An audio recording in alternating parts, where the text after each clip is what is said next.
This is someone that is tired of people telling her she's not good, just being upset.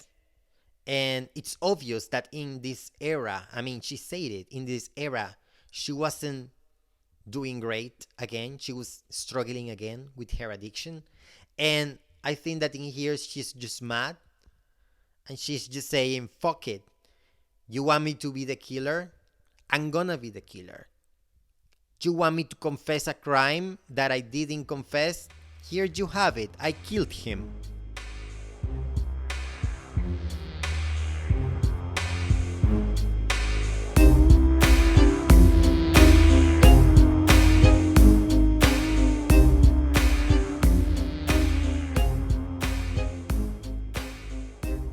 Oh, hi! Welcome back to Judas of Disturbia. I am Rav, and this episode is all about one of the most powerful poets of our times, Courtney Love, and today I'm reacting to her poetry because, yes, to me, her music is poetry.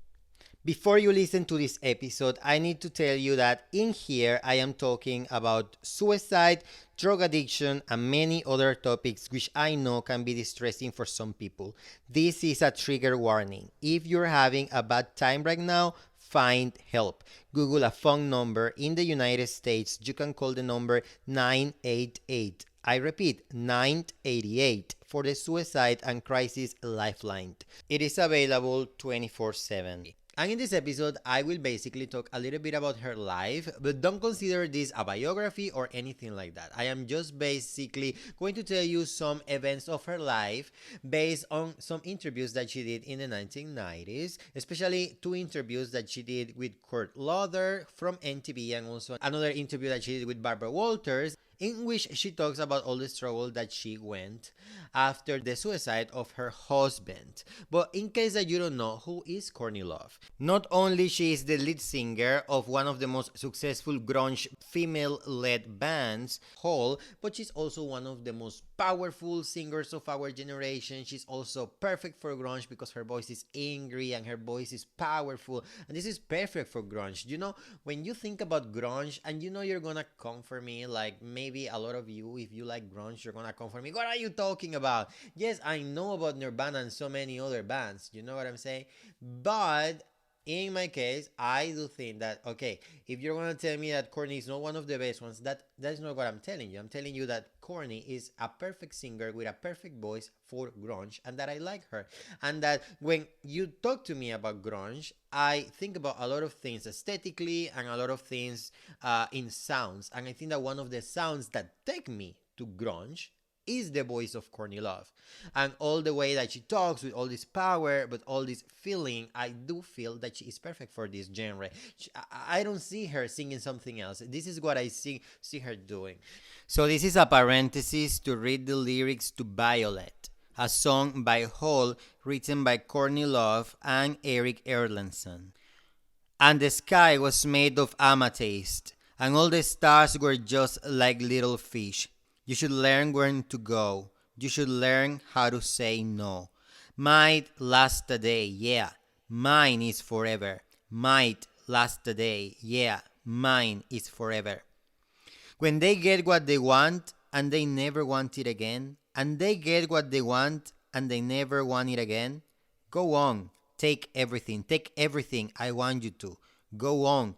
Take everything. Take everything. Take everything I want you to. And the sky was all violet. I want it again, but violent, more violent. Yeah, I'm the one with no soul, one above and one below. Might last a day, yeah, mine is forever. Might last a day, yeah, mine is forever. When they get what they want and they never want it again. When they get what they want and they never want it again. Go on, take everything, take everything. I want you to. Go on. Take everything. Take everything. I dare you to. I told you from the start just how this would end. When I get what I want, then I never want it again. Go on. Take everything. Take everything. I want you to. Go on. Take everything. Take everything. I want you to. It's my lie. You're mine. Go on, take everything. I want you to. Go on, take everything. I want you to.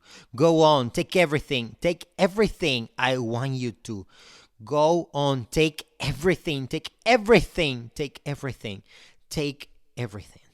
You know what? Reacting to this song, even though it makes me feel so many things, as a man, I don't think I'm the right person to say anything about it. And I tell you this because I found a comment on YouTube under the video to this song, and I understood it at the moment. I'm not gonna say the name of the person that made this comment, but this person says, I finally got the courage and strength to leave my abusive husband today, thanks to this song. Got custody of my daughter and I'm moving out. Thank you. And I think that this comment sums up everything that this song can be. Pretty strong, pretty powerful. It's incredible. I love it. Now let's go back to the story. She's not only a singer, but she's also an actress. She has done a lot of movies. For example, Sid and Nancy. She also was really successful with The People versus Larry Flint. For this movie, she was nominated for a Golden Globe. She actually has been a nominated actress, and she has won some awards in the acting category too. And I think she is still working. I don't know when is the last movie that she did, but pretty recently she was acting. She has never really abandoned acting. And then, of course, she's a survivor of a lot of things. If you start talking about her childhood, I am. This is not, like I tell you, this is not a biography. I know that a lot of people is going to think that one of the most important things to talk about Courtney is her childhood because it's so incredible. This is not what I'm talking about. I'm just going to tell you that it's pretty tragic. It's pretty weird. It's pretty difficult. Her relationship with her father was really conflictive, really complicated. I don't even understand because I'm not an expert on Courtney either. But I don't even understand if she actually met him. She did have interactions with him, and it seems like these interactions weren't good at all. But what we know is that the relationship with her biological father is not good. Her mother, it seems like she was more in there. Her mother was a therapist, but it also looks like her mother, yes, she was there, but not totally. She actually was sent to several boarding schools, even one in New Zealand. And I think that some people has described, I don't know if that school or another school, as actually like a prison for kids, that in which the education was great. It was really advanced. Actually, when Courtney came back to America, she skipped 3 grades because the education she was taking was so much more advancing here than when she came here. She skipped 3 grades. But yes, the education in those schools was great. I think that specifically in one, but it was also like a prison for kids, and that it's horrible to think about. These are things that start giving you like clues. Why is she the way she is? And then when you put someone in a prison, the only thing that this person will want is freedom, but total freedom. So this is a question. Is freedom what Courtney was looking for with all this behavior? Is freedom? It's just like, stop telling me what to do, stop telling me where to be, you know what I'm saying? Is freedom what Courtney represents when she was having this behavior that she was having in the 90s and even after the 90s? And that's a question that I'm making.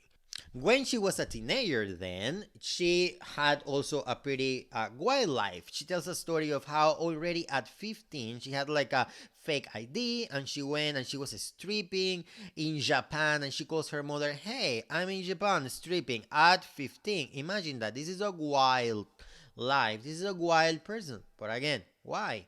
And then she was also stripping in Alaska at some point. I think one time she said she lived in Liverpool at some point. And she also like did phone sales. So just had like almost different lives, that's what I want to say. And then she moves to Hollywood. No one's believing in her, but she wants to be a celebrity. She likes the fact of being a celebrity. She likes this life. This was attractive to her, being a celebrity, and she moves to Hollywood. She wanted to be either a singer or an actress, but make it big. And you know what? No one was believing in her, and she went to be either an actress or a singer. And you know what's funny? That she had success in both. She had success both as an actress and as a singer. And then she started doing some movies. I think that at some point she was an extra. Then she started like making some bands. I'm not totally sure about this and how many bands she was. I think that the band Hole, which is her more recognized band, is not the only band she was a part of. But she's basically doing that. She's working a little bit in music. She's working a little bit in movies, and she is kind of having a little bit of success, because pretty early she was already being in movies like Sid and Nancy, for example. And then in 1989, she creates Hole with Eric Erlandson. And this band had a first album that I don't know a lot about, but I think it was successful. Not totally super successful, but it was fine, I think. I don't know about that. I am not an expert on music either. I don't even know what I'm talking about. I'm probably going to talk more about the second and third album of the band. But basically, she was making music. In these times, she meets Kurt Cobain, who was, of course, the lead singer of Nirvana. And I don't know how many albums Nirvana already had released. I don't know anything about this. They met in a punk bar. And this is important to say also that Courtney and Kurt are like a really important grunge couple, like a grunge iconic couple. But she actually began her career in punk because this is what was happening in the place where she was living. She actually says like that. I went into punk because of my geography or something like that, she said to Kurt Loder. Basically, she's making music, she's making some movies, she meets Kurt Cobain, and I think that 4 years later after that, she's married to Kurt Cobain. In Hawaii, they got married. I don't know a lot of details about their relationship. I think that one of the things that connected them, at least this is the way that I read it, is that they connected through pain. She had a lot of pain from her childhood and teenage years, and he had a lot of pain also from his past, and they connected through this. I think that they also connected, and I don't know the details about this. I don't know who got who into what, or if they already were having the same issues, but apparently it seems like they were both having like issues with drug addiction. But I'm not gonna talk deeply about this relationship because this is not what this episode is about. I'm trying to talk more about Courtney and not Court, or Court and Courtney. But basically, they were married. I think that she was in love with him. At least at some point, she was in love with him. I think that she loved him even after he killed himself. They had a kid. The name of the kid is Frances Bean Love Cobain. This is a girl that is still alive. She's with her, is her daughter, and this is the kid that survived to Kurt Cobain. In these years, one of the things that happens is that Hole, the band, came with a second album. The album is called Live Through This. And this album was, I think, recorded. They were working on this album, I think, like from 1991, and then in 1993, they recorded the album. And April 12th, 1994, this album was released and it was a huge success. One of the most iconic albums for her. Some of the most iconic Courtney Love songs are there, like for example, Violet, Doll Parts, I think is in that album. I think Miss World is in that album, and I'm going to talk about that album more in depth later. But basically, this happened in those moments. Then, pretty early after she was with Kurt, and I don't know the details about this, but this is when, the tragic happened. Kurt was having a lot of issues. I don't understand pretty well how this went. Apparently, he was having a lot of problems with drugs. She was having a lot of problems with heroin too. And then she got pregnant, and she says that in the moment that she knew that she was pregnant, she stopped doing drugs. I don't know if this is true. This is what she's saying, and I'm trying to base this episode in what she has said herself. Basically, what I want to do is like not tell the story of a woman through the words of someone else. If she's telling her story, this is the story that I want to tell right now. You know what I'm saying? So basically, she says that as soon as she knew that she was pregnant, she stopped using heroin. And that's what I'm telling in this episode, okay? And apparently Kurt kept doing it. He had a lot of pain, he had a lot of problems with drugs. She called for help. I don't know the details. And apparently it backfired. Like it wasn't the greatest idea. Like it didn't help him. It was like quite the opposite. Instead of helping him, it made all of the situation worse. She also tells about another episode in which I think that she says like he dropped the baby and that she was mean about it to him. She says like they were pretty nice to each other, but in the moment he drops the baby, I don't know if she says it this way, but I understand as she says this is the moment in which he is really having a lot of trouble and he's not really being himself, and he's putting himself and others around him and people he loves, like the daughter, in danger. So she calls for an intervention and she tells him like, you drop the baby, you drop the baby. And she says that she was really mean about it, you know, and he probably, with having all the problems that he had, he didn't took it well. And she thinks that this may be one of the reasons that took him to actually kill himself. I know that the suicide of Kurt Cobain is a huge story. There is a lot of conspiracy theories. I am not even talking deeply about this. I'm just saying that the Seattle police in 1994 found the body of Kurt Cobain, I think on April 8th. This is 4 days before Hall's album Live Through This was released. 4 days before. But apparently, according to the police, he had killed himself like 3 days before. Like he is registered as dead on April 5. I'm not gonna say anything about the way he was killed or what people say. This is the official thing, and this is what I'm gonna say. Then he dies, and she was devastated. And she went to the memorial with the fans. She was devastated. The fans were devastated. She even read parts of Kurt Cobain's suicide note. So imagine how powerful this moment is, how sad and how intense this moment is. You know what I'm saying? And then, as she told Barbara Walters and even Court Loder from MTV, what was she going to do? You know, die, do nothing, pretend that she didn't made music, pretend that she didn't write music. She handled this the way that a musician got. She was having a huge success in the moment. Remember that this album came out 4 days after her husband was found dead.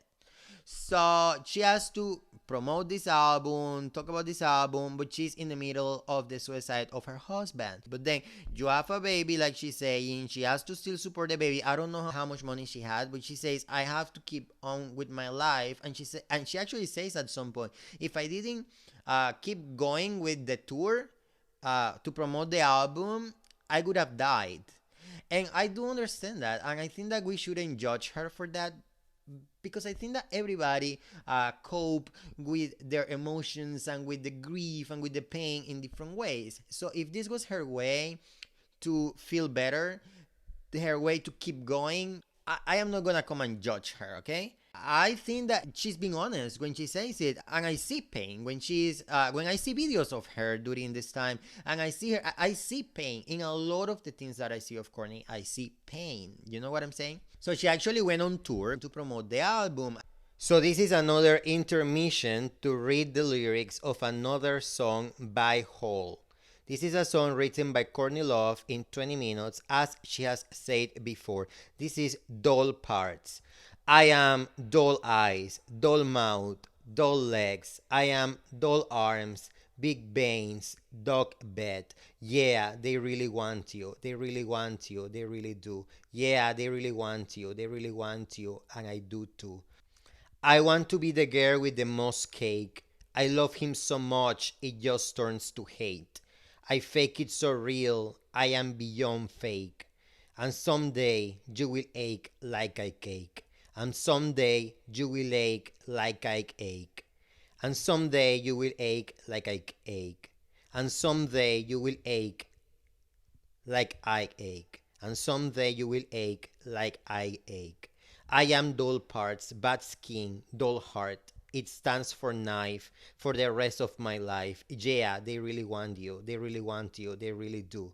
Yeah, they really want you. They really want you. But I do too. I want to be with the girl with the most cake. He only loves those things because he loves to see them break. I fake it so real, I am beyond fake. And someday you will ache like I ache. And someday you will ache like I ache. And someday you will ache like I ache. And someday you will ache like I ache. Someday you will ache like I ache. What a good song. According to the website Some Facts, Courtney has been quoted saying this: "It was about a boy whose band had just left town, who I had been sleeping with, who I heard was sleeping with two other girls." She explained, "It was my way of saying you are a fucking idiot if you don't choose me. And here is all the desire and fury and love that I feel for you." And apparently, she wrote this song in 20 minutes in a bathroom. And the guy that she's talking about is apparently Kurt Cobain. And if you really listen to the lyrics of this song, you can interpret this song in different ways about her and Kurt. But you can also can apply this to so many things. It can be so socially powerful, feels so socially current, you know?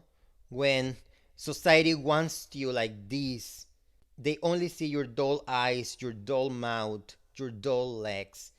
But even though they wanted you so much, then one day they just stop wanting you. And no one cares what happens to you after people stop wanting you. And this is a pretty insane idea, and it's really complicated. And this only shows that all of this music has a lot to say. This is not empty music. Courtney Love, in her lyrics, is saying a lot of things that felt current in the 90s and feel current today. Pretty good song.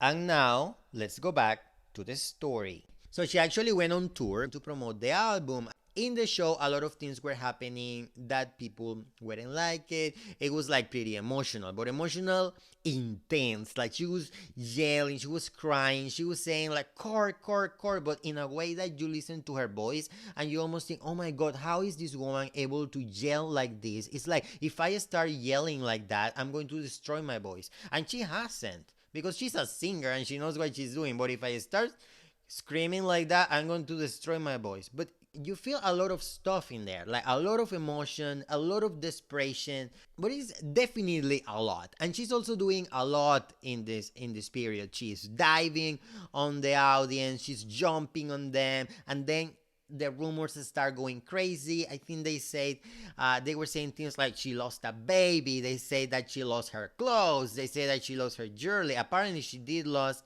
her engagement ring or something like that. Apparently, she lost her control and punched a teenager that was on the audience after she was like diving. I don't know what happened. Apparently, she punched a teenager. Everybody, like she says, everybody is having a story with her and having a good corny story, a bad rumor. I don't know what's true, I don't know what's real because I wasn't there. Actually, Marilyn Manson and her had a problem. This is why Hall uh, and Marilyn Manson stopped touring together, because they had a problem. Apparently, Marilyn Manson says that Courtney punched him, attacked him on stage or something like that. Courtney has like a little bit of a different version. I don't know what really happened here, but they actually had a problem and they stopped touring together. I honestly don't know how much, but Courtney was having a lot of problems with picking fights. She had fights apparently with people on the audience. She had the fight with Marilyn Manson, and she actually, I think she got arrested in Australia for having a fight with a flight attendant. So this is a wild time. I don't know what was happening with the daughter, because in the interviews that I'm basing this episode, she wasn't talking about these details. I did pick other information from other places, but I do not know where the daughter was. I don't know if she was on tour with her, if someone was taking care of the daughter. I think I read that in some comments, some people were saying that at some point, like an uncle of the girl was taking care of her. I honestly don't know. I have seen a lot of images of Courtney with her daughter when she was young, when the little girl was little, and Courtney wasn't yelling or crying or anything like that. She was being a mother, like reading to her, singing to her. But honestly, I don't know what happened with the daughter in this time. There were other things happening in there, in the concerts also. People were criticizing and they were considering pretty like bad taste that she was allegedly simulating the death of her husband. So this was pretty like, I don't know if graphic or raw. I don't know. She was like exposing her emotions. She was, this suffering widow, but it was not the suffering widow that you would imagine, that you have the idea of this woman in her house getting in the bed, depressed, crying for her husband. This was a woman that was the widow crying for the husband, but crying, yelling on stage, being a punk rock star, wild time, fighting with people. It was almost like auto attacking herself in a way. You know what I'm saying? But I'm, again, not going to judge her, because everybody handles their pain the better way that they can handle it. You know what I mean? Um, and basically, this is what was happening there. Then she did a couple of interviews. I remember that Barbara Walters did an interview to her, and this interview is an interview that, I'm gonna be honest, I don't like it. I think that she was judged, she was disrespectful, and I think that Barbara Walters' way of asking her things, it felt like a machine gun of questions, like ta ta ta ta ta. It was like an inquisition against Courtney, and I think that yes, Courtney is like, while there's a lot of rumors, but at the end of the day, what people don't have, and I'm gonna say this if any journalist is listening to me, what people don't have sometimes is empathy for the person you are interviewing, And I'm gonna tell this to a lot of people that is podcasting right now. I think that now a lot of people is making podcasts interviewing people, and I haven't seen anything like that. But don't forget that the way that people is interviewing people now, it's not what Barbara Walters did to Courtney, you know what I'm saying? And that style of interviewing should never come back. Do you know what was happening in this interview? Barbara is justifying everything by saying, oh, I'm gonna ask you everything that people want to know. People want to know it. People want to know it. And you know what? She's not lying. People want to know this. People want to know all of these things about Courtney and about everyone. Because if people wouldn't want to know, all of these shows like TMC and Entertainment Tonight and all of these things that talk about gossip and celebrities, they wouldn't exist. All of this exists because people want to know, okay? And then Barbara is saying, yes, I'm asking you because people want to know. Yes, but what about her? You know what I'm saying? What about Courtney? She is a person too, and you are attacking her. And it is obvious that in this moment, Courtney was trying to look different.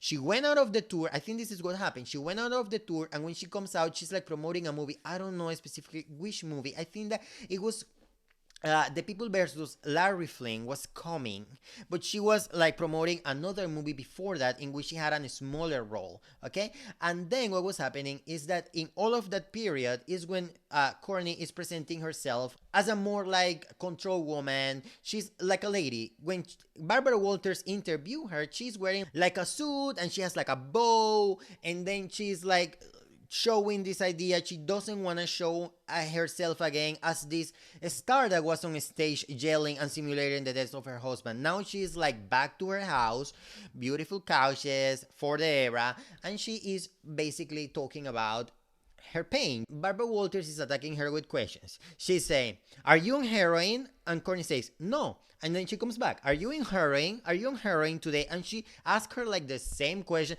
Courtney said, I am clean right now. And she's like, yeah, but do you do drugs in front of your daughter? She just told you that she's clean. And this is her version. Why do you have to go again and try to make her say something? It's like she's trying to catch her on a lie. She's telling you, I am clean right now. Okay? Why do you have to go and insist and insist and insist, trying to make her say something different? And not only that, she starts asking her pretty personal stuff, not only heroin. She says, are you on Prozac?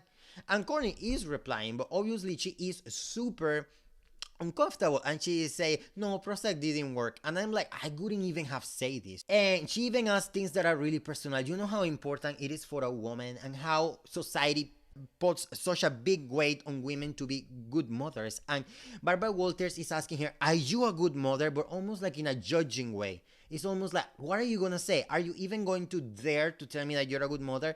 And Courtney actually says, I am an excellent mother. And I'm gonna tell you something. If you're thinking, of course she wasn't a good mother, I'm gonna ask you something. Are you sure of that? Are you sure of that? Or are you going to come and judge her because she was a stage person, she was a rock star, then she cannot be a good mother because she was performing in this way? I don't know. This is, Are you sure she wasn't a good mother? Because we never get a book on how to be a good father or a good mother. I think that at the end of the day, the only people that can tell you if you're a good mother or a good father is your kids, okay? And not even your kids, because sometimes they hate you for something different and they say you're a horrible father when you have been great. And I think that is just perception. Who is a good father? Who is a good mother? No one of us can know. So if Courtney says, I'm an excellent mother, that's her opinion. And that's her opinion. You cannot judge her, basically. And if you want to judge her, I guess, but I don't think it's right, okay? Something else that I have to tell you is that in these times when Courtney, I think this happened when Courtney is having one of the worst times, when she was having this crazy wild time that she was living after her husband killed himself. So what happened is that she is at the BMAs and the MTV BMAs in 1995. This is actually 1995, 1 year before she had a lot of success with the movie The People versus Larry Flynn. So in the 1995 BMAs, something really bad happened. And this is an incident that I really dislike. So this is another intermission to read some of the poetry of Hole. And now we're going to another album. This is the album Celebrity Skin from 1998. And this song has the same name as the album. It's called Celebrity Skin. And it was written by Courtney Love, Eric Erlandson, and Billy Corgan. Oh, make me over. I'm all I wanna be, a walking study in demonology. Hey, so glad you could make it. Yeah, now you really made it. No, I'm not doing this. I'm not going to humiliate myself like this. Okay, here I go. Oh, make me over. I'm all I wanna be. I walk in study in demonology. Hey, so glad you could make it. Yeah, now you have really made it. Hey, so glad you could make it now. Oh, look at my face. My name is Might Have Been. My name is Never Was. My name is Forgotten. Hey, so glad you could make it. Yeah, now you've really made it. Hey, there's only us left now. When I wake up in my makeup, it's too early for that dress, wilted and faded somewhere in Hollywood. I'm glad I came here with your pound of flesh, no second billing cause you're a star now, or Cinderella. They aren't sluts like you, beautiful garbage, beautiful dresses. Can you stand up or will you just fall down? Oh, you better watch out. Oh, what you wish for. It's better be worth it, so much to die for. Hey, so glad you could make it. Yeah, now you've really made it. Hey, there's only us left now. When I wake up in my makeup, have you ever felt so used up as this? It's also sugarless, hooker, waitress, model actress. Oh, just gone nameless. Honeysuckle. She's full of poison. She obliterated everything she kissed. Now she's fading somewhere in Hollywood. I'm glad I came here with your pound of flesh. You want a part of me? Well, I'm not selling sheep. No, I'm not selling sheep. Pretty powerful song, pretty iconic. It was a huge success. And I'm gonna tell you something. The most important part for me in this song, or at least the one that I consider the most interesting, is when she talks about the pound of flesh. And if you don't know about the pound of flesh, this is a reference from a play by William Shakespeare, The Merchant of Venice. And I'm not gonna tell you the whole story here, but basically one character needs money from another character. And that character tells the other character, yes, I'm gonna lend you the money, but if you cannot repay me, you have to take one part of your flesh, of your own flesh, of your body. You have to go somewhere, so they are gonna cut one part of your flesh, and that's how you're gonna pay me, taking a part of your flesh out of your body. And what this makes me think is, you see what this line is saying, and you understand how Courtney is using it here? Is this what she had to do to be in Hollywood? Give something as important to her as a pound of flesh of her own body? Maybe this is not only the case of Courtney. Maybe everybody that is a celebrity gave too much, had to pay too much for what they have. And even if you didn't have to do something to get somewhere, I think that when you decide to go big with something and you don't think about it, and then fame surprises you, I think that that's when you pay with your pound of flesh, because you lose a pretty important part of yourself, a pretty important part that we all have, which is privacy. And this is what she's telling us here, I think. She's talking about celebrities and she's telling you it doesn't matter if I did it before I went famous or after I went famous, or I'm just talking about the fame itself, but I gave too much. Being a celebrity, having the attention that we all want, to be honest, it's never going to be cheap. You have to give a pound of flesh. This is really powerful. And now let's go back to the story. And this is an incident that I really dislike, because I think that this is a woman that is obviously having a really bad time, a widow, a person with a problem with addiction being exposed like she is a clown. You know what I'm saying? This happened, I think, at the end of the VMAs. I'm not sure about that, but this happened like at the end. And in the red carpet, Kurt Loder from MTV, he was interviewing Madonna. And let me tell you that this time of Madonna she's looking amazing. And if you know me, you know that Madonna for me is the number one performer ever. She's my number one. So when I tell you that she's perfect in here. That night, she was wearing Tom Ford Gucci. I think this is Tom Ford Gucci. When Tom Ford first took Gucci, remember that first collection with those silk shirts? This is what Madonna is wearing, and she has like a type of a ponytail. She looks gorgeous. And like they say, yes, Madonna in this moment, Madonna looks so beautiful this night. And then this guy Kurt, he gets an interview with Madonna on the area where the red carpet was, and it is like in a second floor, and on there you have the red carpet, and then like I think she was like getting out of the van. It was Courtney, and Courtney comes, I don't know, with people from her team or people from MTV. I am not sure. But she's coming in an obvious state of like she's not in the best condition. People say, oh, she was on drugs, she was on drugs, she was on drugs. I don't know if she was, to be honest. I don't know if she has said it, but I'm gonna say allegedly. I don't know what was happening, you know? I don't know what was happening. I didn't see her saying, yes, I was on drugs that night, so I'm not gonna say that. But people is like, she wasn't on something. She was on something. She was clearly in a bad condition in that moment. I mean, she wasn't in control of herself. Okay, and then when she sees that Madonna that is there on top on that second floor, it's like it's the queen. You know what I'm saying? And Courtney is a person that I identify with a lot of insecurities. And when you see Madonna was what every girl, every person in music wanted to be. She was, especially at that moment, she was like so perfect that night. And then Courtney comes, when you're not in a good condition, you know you're not in a good condition. You know, I'm not looking my best. Probably a lot of times she has say, I suck and things like that. Probably Courtney was coming from there, I suck. People laughed at me. I didn't do great. I hate myself, things like that. And when she's getting out, she sees Madonna. Madonna is perfection. You know what I'm saying? And then your insecurities come and you're trying to make things better, and then you end up making it worse. When Courtney gets there, she gets her purse, and she gets like makeup compacts, you know, and she starts throwing them at Madonna. And actually on the interview, you can see the compacts falling like on the area where Madonna is. I think Madonna was lucky that she wasn't hit on the head with one of those compacts, you know? And Madonna says something, oh my God, Courtney's not in the best condition, something like that. You know what I'm saying?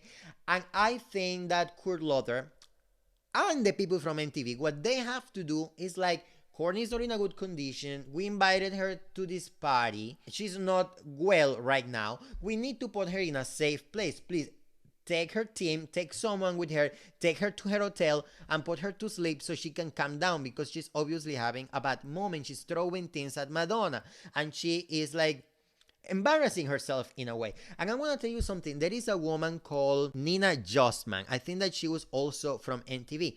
And then Nina Justman, when they are like remembering this embarrassing clip from MTV, which I'm going to tell you something. Is it more embarrassing for Courtney or for MTV as a company? I'm being honest. They are remembering this thing years later. She and another woman and Kurt Loder. I don't totally remember who said what, but one of the women was saying, "Oh my God, when she said making sounds like rah rah rah and all her boobs were out." I'm gonna tell you something. I saw the clip. I don't know if that happened somewhere else, but she's exaggerating. I didn't see Courtney making any of the sounds, and I didn't see her boobs out. So they are like laughing about this and even making it a little bit worse than it was, I think. And then Courtney wants to come on the second floor, which is like a little stage where Madonna was being interviewed. And Kurt Loder was like, I mean, you're thinking that this is a nice guy, a professional guy, and he's gonna say, oh my God, take Courtney somewhere she's safe because she's not feeling well right now, to say it in a way. No, he recognizes, you know what? She's looking like this. She's acting crazy. This is great TV. Take her here in the second floor and let's expose her on the camera. And actually, Madonna is saying, no, no, no, please don't let her come in. And at the moment, you may think that Madonna is like upset because Courtney was throwing her things. You know what I think? That Madonna knew that Courtney was being exposed and mistreated as a woman and as a person. She's not in a great condition. Yes, she wants to go up, but Courtney in that moment is not in the condition to make any decision for herself because she wasn't like on her 5 cents almost, you know what I'm saying? And then Madonna is like, please don't bring her up. And you, oh, maybe because she hates her. No, I think that honestly, what I think is that Madonna thought that this wasn't a good moment for Courtney, okay? Or for TV in general, or for her. Or for no one, you know? Courtney shouldn't have been on camera, but Kurt Loder is like, yeah, bring her. Let's make more of a show of her. They bring her up. Courtney is not in a good condition. She's laughing. I don't know if he's drunk or what. She's on the floor basically. Like she goes up the stairs almost like crawling. They sit her next. Kurt Loder ends up in the middle of Madonna and Courtney. Madonna and Courtney start reading themselves a little bit, but it's nothing like too bad. It's not so toxic. It's not like they are calling themselves names or saying you suck or nothing like that. And I think that Courtney with her insecurities and Madonna looking so great, yes, I understand that she was maybe envious of Madonna at that moment. But and Madonna is not even being mean to her. She's just like, Madonna is defending herself, but it's not even that harsh. And what Madonna does is that she leaves the place. And let me tell you something. If you look at that video, Madonna actually gives a kiss to Courtney that at the moment is on the floor. And MTV has all of this on camera and they are really proud of this moment. I think you should be embarrassed, MTV, for putting this on TV. But then Madonna is like, she leaves and she gives her a kiss. I think that what Madonna does with this is like, I cannot help you right now, but I feel for you. I know you're feeling, I know you're hurting, and I'm not gonna do this to another woman, so I'm leaving. And I think that that is what Madonna does in that moment. It's not like I'm leaving because I'm upset because Courtney is embarrassing herself or because I hate her or because she told me that I do this or that. No, no, no. I think that Madonna is like, I'm not gonna be a part of this circus they are making with Courtney, okay? And Madonna leaves. And I really applaud her for that. After Madonna leaves, Courtney ends up alone in the interview with Kurt Loder. And Kurt Loder at this moment starts like acting pretty upset. Like, I had the interview with the biggest star right now, the most perfect star right now, Madonna, and now this woman, like, I ended up with this. Because to be honest, not to be honest, like, you can check the video, they are comparing them pretty toxically. I think that this is something that you should, that you could never be able to do right now, comparing women like that. They are saying Madonna is the picture of perfection or something like that, and Courtney is a loose cannon. What? You know, a loose cannon? She's a woman with a problem. So basically, he's like acting like upset with her. And let me tell you something. This is not Courtney's fault. This is not Madonna's fault. This is Kurt Loder's fault. He lost the interview with Madonna because of himself, because he wanted to be mean and he fucked up. Okay? That's what happened. And then Courtney's there talking to him. She's even being, oh my god, did I interrupt or something? She doesn't know what she's doing. She's not in the best condition. And she's trying to do the interview. He doesn't even want to do the interview with her.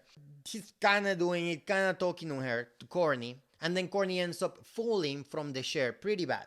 Like she goes on her head, I think, and then she lands on her back, and she's like with her leg up to the camera, and you can see her legs on the camera. And then this woman, Nina Jossman, comes and says when they are remembering about this event, oh, and they were like two chicken legs with heels on camera. And I'm like, seriously? Another woman laughing about another woman like that? Like, you don't understand what is happening in here? This is pretty disgusting. I'm sorry. I respect everybody, but I'm sorry. I think that the way that they expose Courtney, that they are sick woman, because a person with a drug addiction problem, if that's what she had at the moment, if she was in drugs at the moment, this is a sick person that you are exposing, okay? I'm gonna tell you something, and you're probably going to hate me for saying this, but I think that what I see in, for example, if you think, why does Madonna have some care for Courtney? Because actually, the next year, uh, they both do movies in which they do pretty well. Madonna does Evita, is 1996. Then she does Evita, which she did pretty well, and then Courtney does The People versus Larry Flint, and they both get nominated for Golden Globes. Madonna won in her category and Courtney didn't win in her category, but it was a great night for Courtney and for Madonna. And Courtney, at this time, 1 year later of the MTV exposing that she had, I mean, when MTV exposed her, she is different. Like 1 year later, she's different. She changed. She looks clean. She looks gorgeous. She had such success with the movie. She's nominated for a Golden Globe. It's like another woman. And if you think about it, Madonna and Courtney, they have a lot of different things, but they also have a lot of similarities between each other.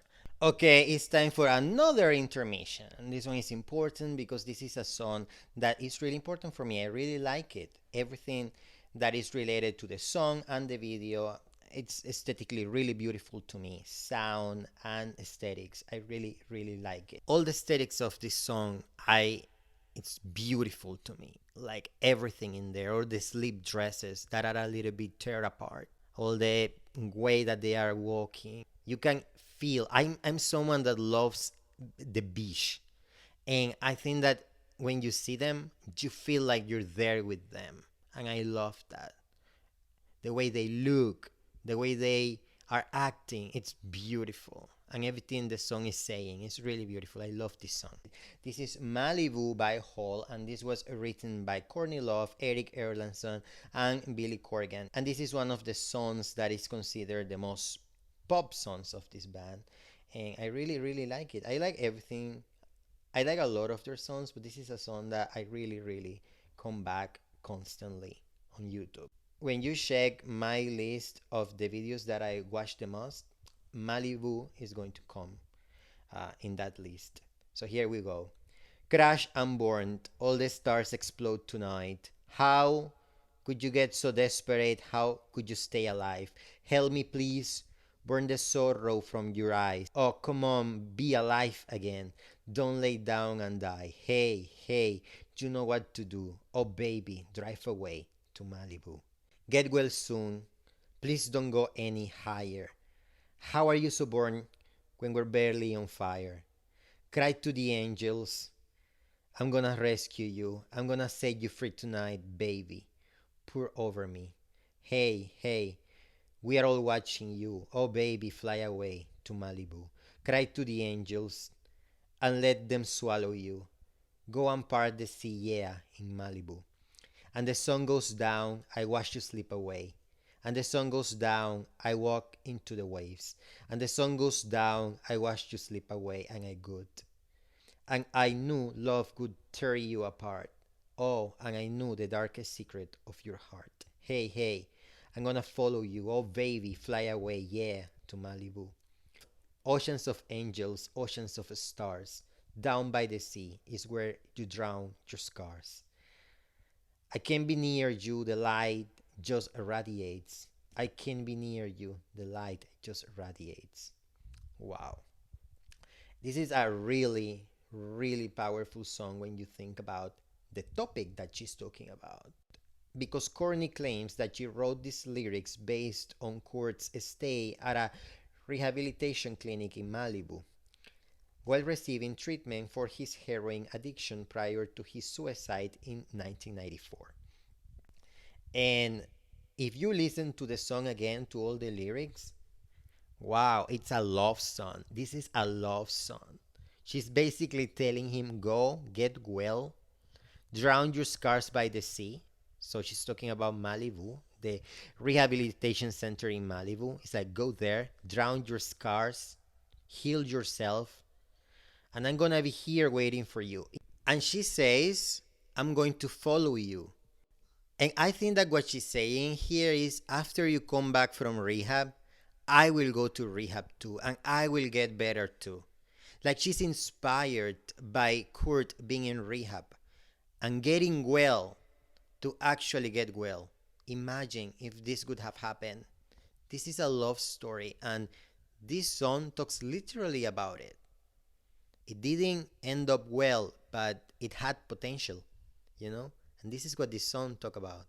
Either way, this is a love song. This is a love song. This is um, fly away to Malibu and get well, you know? I think that the best line of this song, and maybe one of the best lines I've ever heard on a song, and I think that we can all identify with it, is when she says, how are you so burned when you're barely on fire? And I think that today, if you think about it, why are we so tired? A lot of us don't even feel successful. I'm talking about myself. I don't feel successful and I'm so tired. How am I so burned when I'm barely on fire? You know? This is an insanely great line if you think about it. I love this song. Tell me what you think about it. Leave me a comment. A 5 stars review. Let's keep going with this episode. And if you think about it, Madonna and Courtney, they have a lot of different things, but they also have a lot of similarities between each other. Because if you think about it, yes, on 1996, maybe this one is too specific. In 1996, they had success in movies, but not only that, they were both singers and actresses at the same time.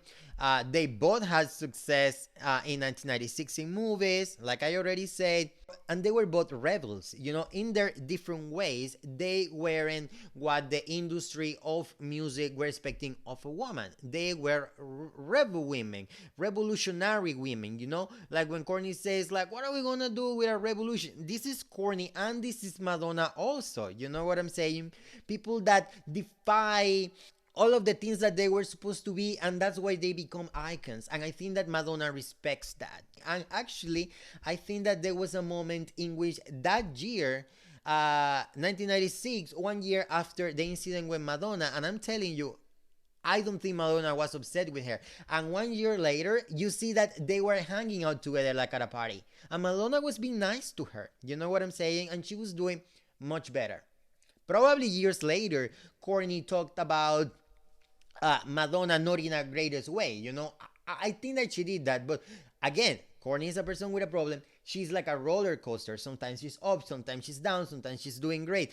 Courtney is like, she has so many personas, and maybe this is something that she also has in common with Madonna. You see how Madonna reinvents herself in every album, she becomes someone else. I think that Courtney does the same, but Courtney does it more in real life. She becomes different personas. Like sometimes she's the huge famous actress, and sometimes she's like this grunge singer, wild, having a wild life. So Courtney goes like, she reinvents herself. I think that she goes up and down, and she's always changing. And then I think that Courtney stayed clean for a little bit more time. And then in 1998, she released with Hole another album, The Celebrity's King. I'm going to talk a little bit more about it later, because I'm going to talk about some of my favorite albums. Because to be honest, I'm not an expert on music. I'm just going to share a little bit of information on my favorite albums with Hole and Courtney as a solo artist, but at the end of the episode.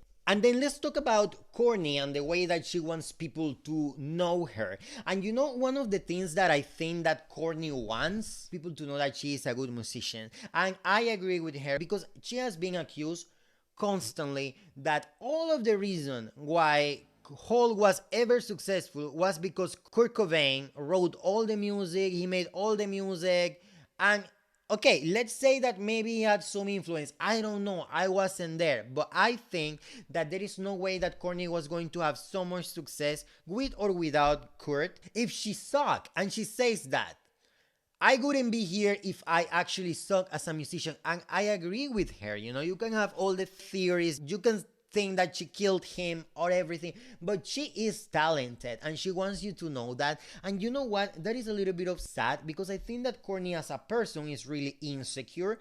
I identify with her, but I think that as a musician, one thing that she tells you is like, I'm a good musician. And then you think, if you know you're a good musician, why do you need people to know you're good or to tell you you're good? But I do understand that. Sometimes, yes, you do believe in yourself, and sometimes we think, or they tell us, that's the only thing you need. But sadly, when you have so much insecurity, you need someone to believe in you. And I think that's what she has looked for sometimes. She has looked for someone to tell her, yes, Courtney, you don't suck, you're great, you know? And another thing that she wants you to know, and this is something that she says to Barbara Walters, is that she wants people to know that she's actually educated. Because you see her like that and you think like she's some junkie from the street with no talent. Da, da, da. She's not. She's super talented. She's super intellectual. Another person that I compare with Courtney, and I'm prepared for you to tell me that I am an idiot for saying this, but I also see a little bit of Marilyn Monroe in this persona too. You know what I'm saying? Totally different women. But if you think about something, Marilyn and Courtney, super different. But you see two strong women that are almost characters. Marilyn Monroe, she was a character. And Courtney on stage is like a character. If you see her when she is behind the scenes, you see videos of her on her house, she is not the stage persona. So this is, they have it in common, okay? And when you are able to look behind the makeup and the dress and the grunge hair that she has, you can see the same innocence that you're able to see in someone like Marilyn. Marilyn, you see her so in control of herself and her body and her smartness, but inside of her, through her eyes, you can see an innocence. And I see that in Courtney too. And I'm going to tell you something. I know that when I talk about innocence, you're going to what are you talking about? But I'm going to tell you something. I don't think that innocence is something that you necessarily lose in a bed. I think that you can have sex and still keep a pure soul and innocence. And I think that we are all kids. We are all still the same kids we were when we were 8, 7, 5. You know what I'm saying? And I see that. I think that I still, at least in the 90s, I still see that Courtney was that kid dreaming to be big. That kid wanting someone to tell her that no matter if her father, and this is something else she has in common with Marilyn, the issues with her father and her parents. And she wants someone to tell her like, you don't suck, you're actually great and we love you. And I see that on her, through her eyes, like she is that kid, you know? And that comes really close to my heart, and that makes me connect with her. Something else that I didn't say about the interview with Kurt Loder on the MTV incident with Madonna is that they all kept saying, here comes Courtney. She needs all the attention. And I'm gonna be honest about something, and this is something that I've heard Heather McDonald say on Juicy Scoop. She says we're all thirsty. No one goes on music because they not wanting attention. Okay? You can be a musician in your house. You can be a musician in a bar in your town and not get out of there. If you are there, you want attention. And then judging her, she wants all the attention. She wants all the attention. Guess what, Kurt Loder and all of these people from MTV? We all want all the attention, including you, okay? You always wanted all the attention and you maybe still want it. I'm sorry for saying it, but it's true. I think that Courtney is so misunderstood and so misjudged. I'm not coming here to just defend her or justify her. I'm sure, I cannot deny that she put herself in danger, and she was irresponsible, because if she was being irresponsible to herself, something happened to her, she gets killed, she died or something in an accident or something, her daughter was going to be an orphan. You know what I'm saying? So she was irresponsible. She put herself in danger when she got into drugs. But can we come and judge her? Who are you to judge? How perfect are you to judge? Something that I also like about Courtney is how she said, you have to admit the embarrassing stuff. It makes you more vulnerable and it's cooler. And I agree with her. And this is one of the things that I like the most about her, that she's not afraid to say who she is when she's in pain, when she feels miserable, when she thinks she sucks. And a lot of people go through this, but no one says it. And I think that makes Courtney so humble and so down to earth and so relatable. And I think that's why I connect so much with her, okay? And I also connect with her because she's imperfect, but she accepts it. And I know I'm imperfect too. Really imperfect. Maybe not the way she's imperfect. Who's perfect? I have done a lot of wrong things in my life. You know what I'm saying? And that's why I connect with her, because she says it. She's not trying to pretend anything. And I love that. And then my question is that attitude that she has what bothers people? That with all the shit that she went through and all her impulsive behavior and insecurities, she still survived? That no matter all the gossip on the tabloids and all the judgment against her and all the questions of Barbara Walters and all the way that MTV exposed her, she's still alive? Maybe this is what bothers other people, I'm asking you. If you are someone that don't like Courtney, I ask you, why you don't like Courtney? I'm not telling you have to like her. As a musician, you don't have to like her. But as a person, if you are constantly criticizing her or accusing her of things, my question is like, why? And if you have an answer, reply, give me a 5 stars review on my podcast and leave me a comment and tell me everything, and I'm gonna read it in my next episode. And you know what is also really important, and one of the reasons why I think that she's such an icon? Because even though that she was so insecure as a person, I already said this, she was so insecure as a person, she was so self-confident about her talent that she would say, I know I'm good, so I feel arrogant. And you know what? What is more complex than that? People want to say, she is just a junkie from the street, a groupie. She wants to be famous. She has no talent. So basic. And no, she's not basic. She's super smart. She's intellectual. She's a woman who reads books. She's a woman who watches movies. She's a woman who gets inspired on someone else's arts. She even says that all of her guitar play is picked up directly from Will Sargent and Johnny Marr. She is much more complex than many of you think, and that's what I'm trying to do here. And I'm also trying to make you think, stop judging, and not only Courtney, stop judging people in general. If you don't like a person, just ignore that person. I'm just going to go and talk a little bit about the albums. I'm just going to share some information about the albums that contain the songs that I read today. So live through this from when you get the song Violet, Doll Parts, Miss World. This is her second studio album with the band Hole, and this is the album that I was telling you that was released on April 12th of 94, which is 4 days after the Kurt was found on April 8th. This album departed from the band's unpolished hardcore aesthetics to more refined melodies and song structure from the first album that they had released. Courtney basically wanted the record to be shocking to the people who think that Hole didn't have a soft edge, but she wanted to maintain a harsh sensibility.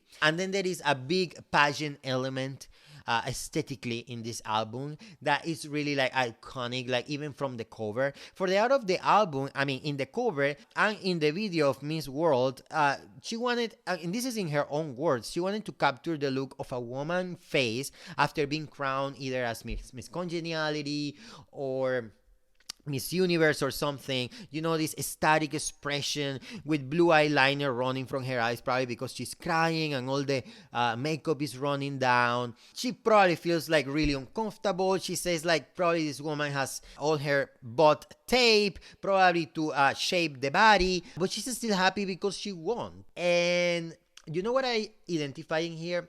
Hair. Courtney, I think that what she's talking about here is like, I went through a lot of things. I was in prison when I was a kid. I had a lot of problems.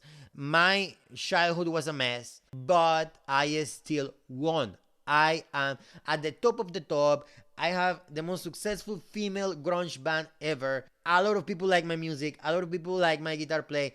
A lot of people like how I sing. I have a lot of fans. I am living a great life. And she is that. She is the crown queen that is ignoring the bad things that are behind her and is letting herself enjoy that moment. And yes, it's weird that she's talking about these things after the death of her husband. But do not forget that this album was recorded before Kurt actually killed himself. She actually calls this the essence of sickness in the culture, and that's what she wanted to capture and show on the art of this album. If you think about the aesthetic of this album, it's crowns, baby doll dresses, slip dresses. I love to see her in slip dresses, which she also does years later, like for example in the video for Malibu. She's wearing slip dresses, but like so cool that they are like a little bit damaged, but such an awesome aesthetic. I think that honestly, and this is maybe a parenthesis, I think that Courtney Love is one of the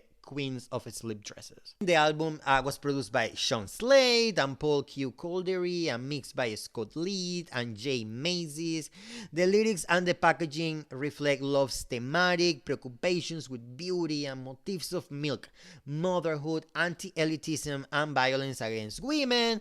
And she was inspired for the title of the album by a quote from Gone with the Wind. And I know that at this point, Gone with the Wind is a really problematic movie. But I'm gonna share this because it's important for this story. This comes directly from Scarlett's quote when she falls on the floor and she says, "As God is my witness, as God is my witness, they are not going to lick me. I'm going to live through this. And when it's all over, I'll never be hungry again." That's the Live Through This. That is the name of the second studio album by Hall. In 1998, they come with their third studio album, Celebrity's King, which is, I think, for sure, it is the most successful album with Courtney Love in there. Actually, the song Celebrity's King, that was the first single, I think, of this album, was a huge hit. And then the song Malibu, which I love, also charted pretty high. So this was a pretty successful album, and this album is considered a look at the celebrity culture and pressures of fame, which is something that Courtney was living in the moment, because this comes, I think, from everything that happened after Kurt killed himself and she went on tour and all the tabloids talking all the time about her. This is what this album is talking about. She has, in this moment, she has explored the celebrity culture and those pressures more than ever, and that is what she's talking in here. And then one of the topics that she's talking here, as someone was saying, is that she starts talking about how she went to lengths to avoid becoming what she calls an isolated celebrity, meaning one that has lost touch with the real world. She says you can spot these celebrities when they mispronounce names or give false information and no one corrects them. And if you think about this, don't you think that there is a lot of not only actors, actresses, singers, but also like YouTubers that right now could be isolated celebrities, like they are in a bubble? Not only isolated celebrities, listen to what I'm going to tell you, isolated politicians that take decisions about the world and they don't even know what is happening because the people they have around are telling them some stuff, not the real thing that is happening. So isolated celebrities, isolated politicians, interesting. You see how she is so intellectual. She is talking about serious stuff in here, stuff that are current. And I'm going to make a correction here, a correction that is really, really, really, really important. I was saying before how after Kurt died, she went on tour, the band Hall went on tour with Marilyn Manson. No, they didn't went on tour with Marilyn Manson there. Back then, I don't know if they went alone or with someone else, but Hall went on tour, yes. You can see the images of the tour. After Kurt died, they went on tour, but not with Marilyn Manson.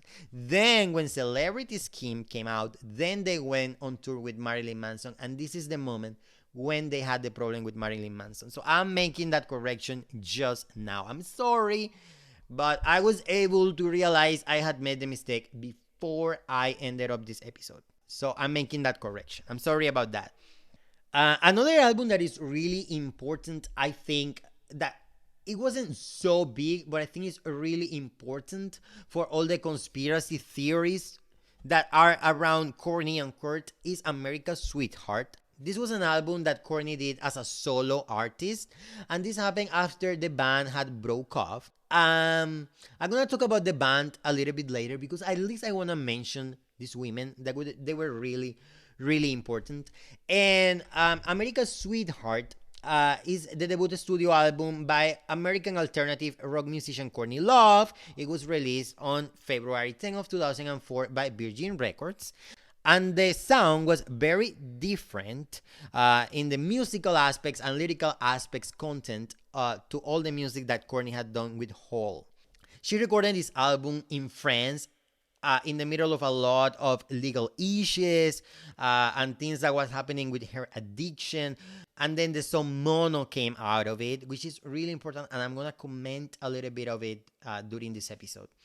Actually, when she recorded this in France, Courtney said one day that the only thing that, and remember that probably she is recording this album from 2001 to 2003. In those years, at some point, she went to France to record America's Sweetheart. And one thing that I have to tell you is that at some point she said, I just wanted to go to a chateau and do drugs. And yes, I am going to read another song. This is from the album America's Sweetheart. The song is called Mono. This is by Courtney Love as a solo, and it was written by Courtney Love, Lawrence Gregory Skimmel, Linda Perry, and Patricia Teresa Skimmel. Here we go. Hey, yeah, we had everything, vinyl and mono, and we looked the other way. Man, we were so dumb. Is this the part in the book that you wrote where I gotta come and save the day? Did you miss me? Did you miss me? Yeah. Well, they say that rock is dead. They are probably right. 99 girls in the pit. Did it have to come to this? Oh God, you have owed me one more song so I can prove to you that I'm so much better than him. Oh God, please listen fast. Here comes the crash. We're gonna rise above. We gotta smash it up. You won't abandon us again. Hey, give us brilliant boys we want to fuck, man. Full of ecstasy, hard drugs, and bad luck. Yeah. Turn the lights back on. It burns so hard, but you won't burn long. 3 chords in your pocket tonight. Are you the one? Are you the one? With the spark to bring my punk rock back? I don't think so.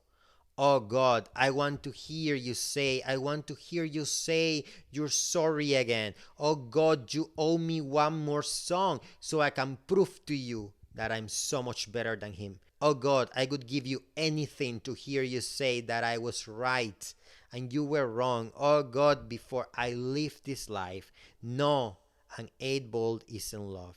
A hooker's never gonna come. Just give it back to me. Blow out all the lights tonight. Yeah, 2 million smiles down the PCH. And now he's gone. I slashed his tires. I bled his brakes.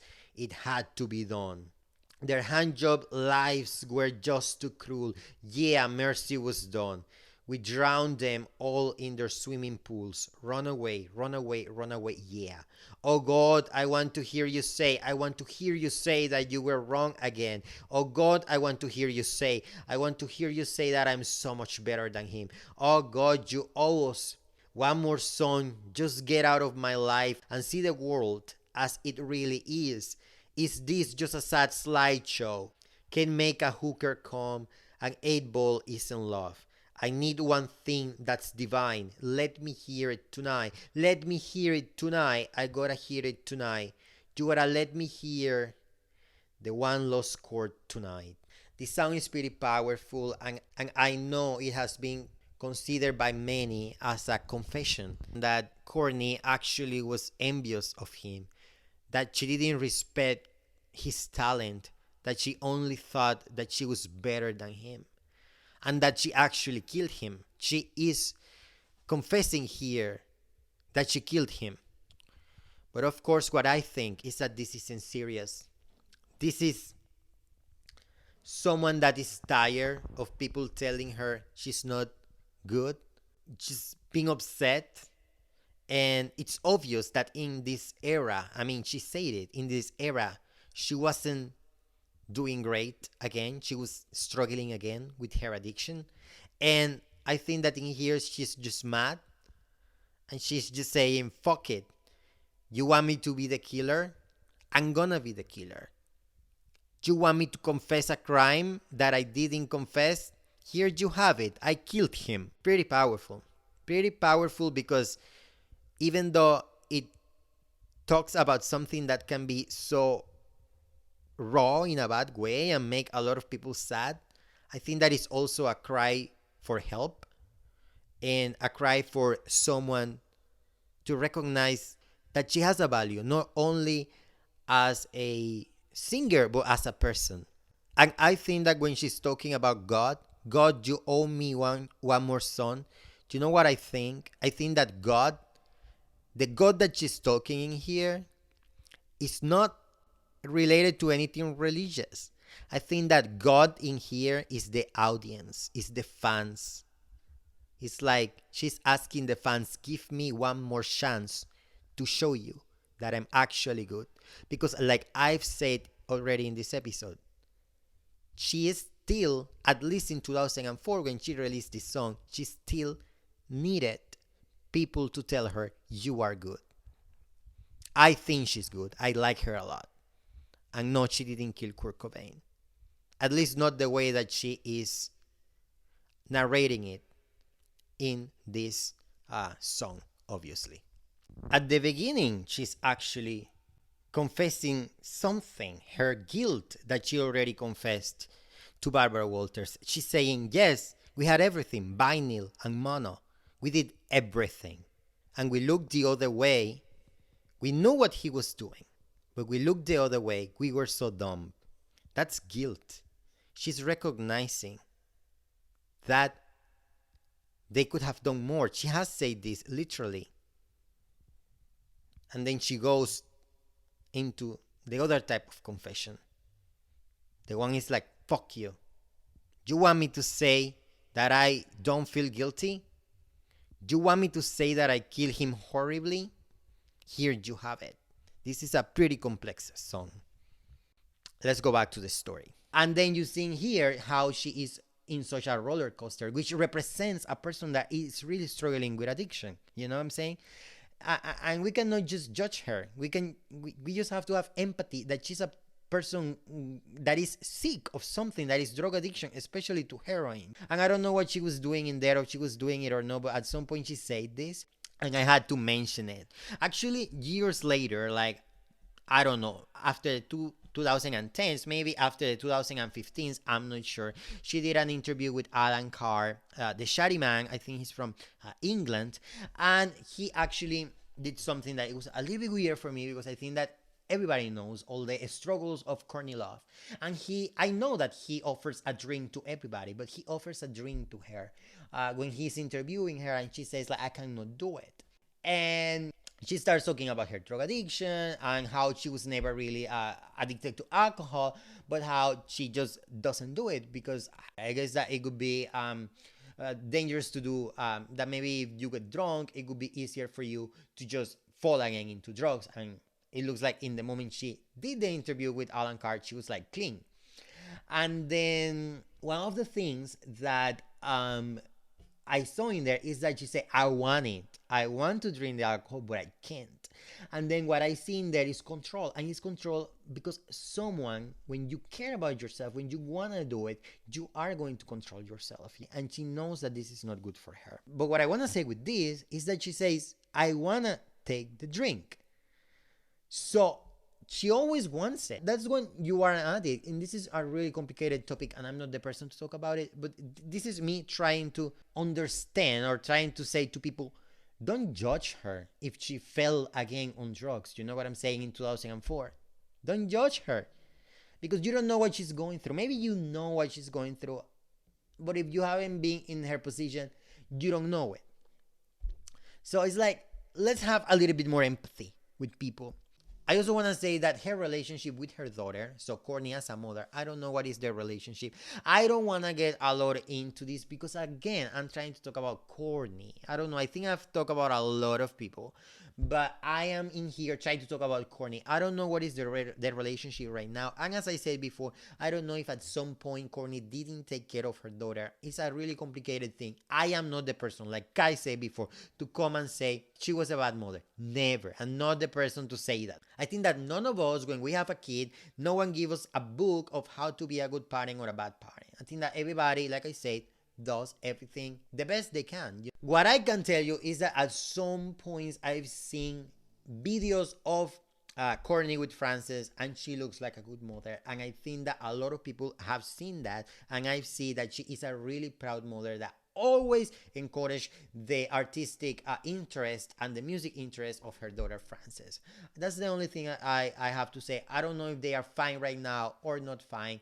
I just wish them both the best. And now, before ending the episode, I want to talk a little bit about the band Hole, because it's really important to talk about this. I'm talking here about Courtney, but Hole is not only Courtney Love. She's probably the biggest piece of Hole, but she's not the only one. And I don't know if I said this before in this episode, but Courtney, I think, was a part of other bands before Hole. I think she was also like in the punk scene at some point, but then Hole was like her big success, and this was an American alternative rock band, specifically grunge, formed in Los Angeles, California in 1989, and it was founded by Courtney Love and the guitarist Eric Erlandson. It had several different bassists and drummers, the most prolific being drummer Patty Schemel and bassist Kristen Pfaff.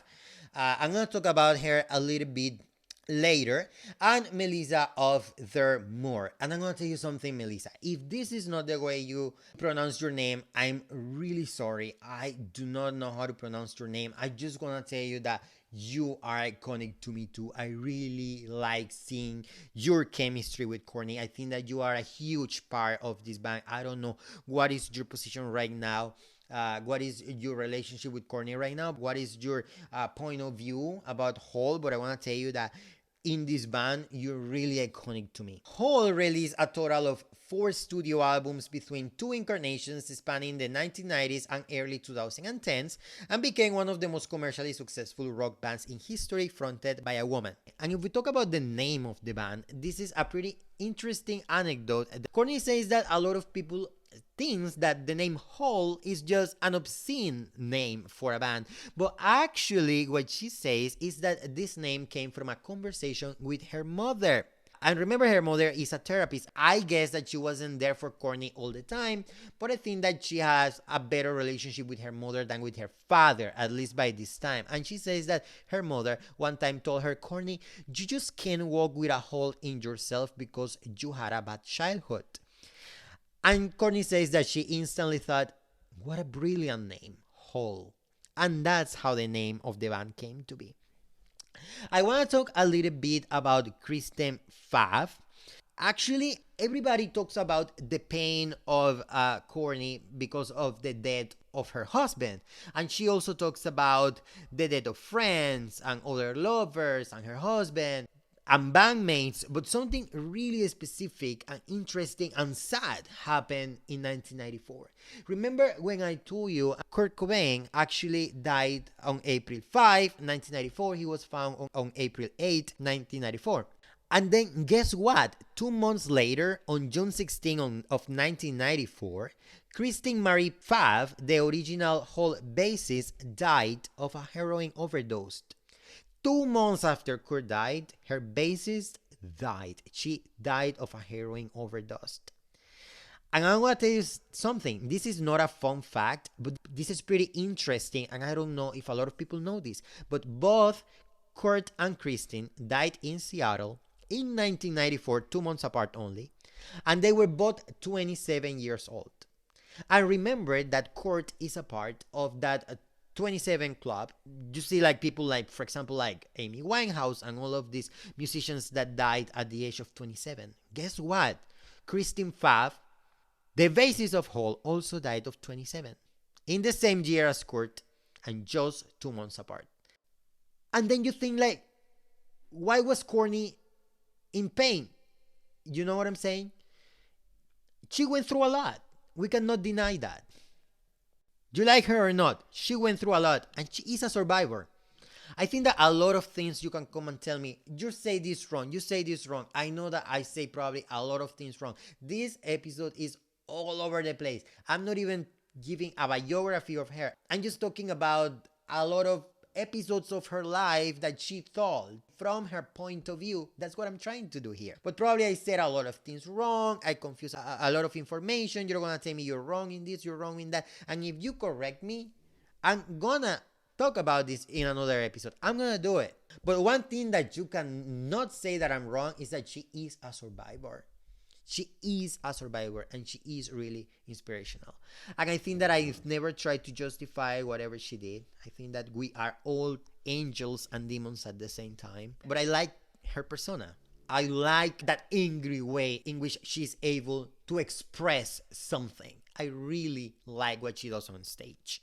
And I really like that sometimes in an interview, after everything, she's still able to find a reason to laugh and a joke, and she basically like survived. She's a survivor, and that's basically it. That's all I wanted to talk. Maybe I will do another episode about Courtney and of course about Madonna in the future. So basically, before ending, I'm just gonna ask you to add my podcast to your favorite ones, to share it with all the people that you think that they may like it, and even the people that you think they may hate it.